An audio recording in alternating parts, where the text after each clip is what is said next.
युद्ध के बीच white house के एक रहस्यमय ट्वीट से हड़कंप मच गया है। दुनिया भर में एक नई चर्चा, एक नई बहस शुरू हो गई है। ट्वीट में एक महिला की आवाज सुनाई दे रही है और उस वीडियो में ये आवाज आ रही है, इट्स लॉन्चिंग सून, यानी कि ये जल्द लॉन्च होने वाला है। हालांकि बाद में इस ट्वीट को डिलीट कर दिया गया, लेकिन सवाल ये है कि आखिर क्या लॉन्च होने वाला है?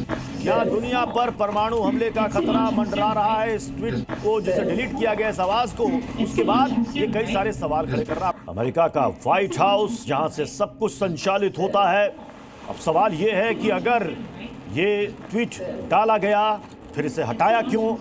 क्या गलती से ट्वीट डल गया था? और उसमें जो आवाज है जिसमें कहा जा रहा है कि ये जल्द लॉन्च होने वाला है, सामने से आवाज आती है यस, तो आखिर इसका मतलब क्या है? हमारे साथ दो खास मेहमान इस वक्त स्टूडियो में मौजूद हैं, उनसे हम जानेंगे। लेकिन इसी डिलीट ट्वीट के बारे में हम जानेंगे। हमारे साथ दो खास मेहमान हैं, डिफेंस एक्सपर्ट हैं। हमारे साथ हैं retired group captain Shyam sir हैं, रिटायर्ड कर्नल तेज टिक्कू सर हैं। तेज टिक्कू सर, ये वीडियो डालना फिर हटाना, लॉन्चिंग सुन, क्या लॉन्च करने वाला अमेरिका? बहुत मुश्किल है अभी कहना, लेकिन अगर हम ये सोच रहे हैं कि एज्यूम कर रहे हैं कि ये कोई न्यूक्लियर वेपन तो नहीं है या कोई बड़ा हथियार नहीं जिससे काफ़ी सारा नुकसान हो जाएगा और ईरान को घुटनों पर लाया जाएगा, मुझे लगता है ये मिसप्लेस्ड कॉन्सेप्ट है। क्योंकि अगर न्यूक्लियर वेपन भी इस्तेमाल करना हो या कोई बड़ा वेपन इस्तेमाल करना हो, उसका पब्लिकली ऐसे डिस्कशन नहीं होता, उसकी अपनी प्रतिक्रिया है।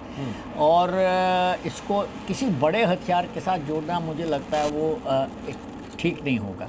काफ़ी सारी चीज़ें लॉन्च हो सकती है, पीस इनिशिएटिव लॉन्च हो सकता है, अपने वहाँ पर कुछ और भी हो सकता है, लेकिन इसको वेपन के साथ जोड़ना हो सकता है, लेकिन मुझे लगता है इतना ओपनली डिस्कस नहीं होगा। श्याम सर, मतलब ये भी तो हो सकता है कि गलती से ये चला गया हो, क्योंकि जब कुछ ऐसे चीज़ें लॉन्च होती हैं तो जाहिर सी बात है कि कोई जल्दी बताता नहीं है।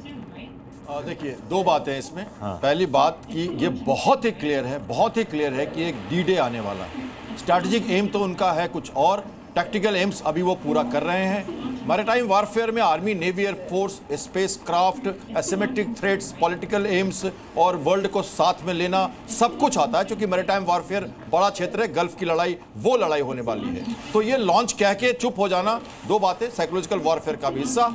या तो अगर हुआ है तो लॉन्च क्या है? लॉन्च तो मैरिन्स आ रहे हैं सेंट डियागो से, जगोगासिया में हमारी एम्फीबियस वॉरफेयर की फोर्सेज आ रही हैं। एडमिरल कूपर को बैठाया गया था पिछले साल वहाँ, इसके पहले जनरल ऑस्टिन थे मरीन फोर्स के, 5 साल से तैयारी कर रहे हैं। 18 से ज्यादा एम्फीबियस लैंडिंग की है ईरान ने वहाँ पे काउंटर थ्रेट्स को देखते हुए, और लगातार तैयारी जारी थी। आप कह रहे हैं कि साइकोलॉजिकल वॉरफेयर का ये हिस्सा हो सकता है, ट्वीट डालना फिर उसके बाद हटाना, ताकि एक चर्चा दुनिया में हो जाए।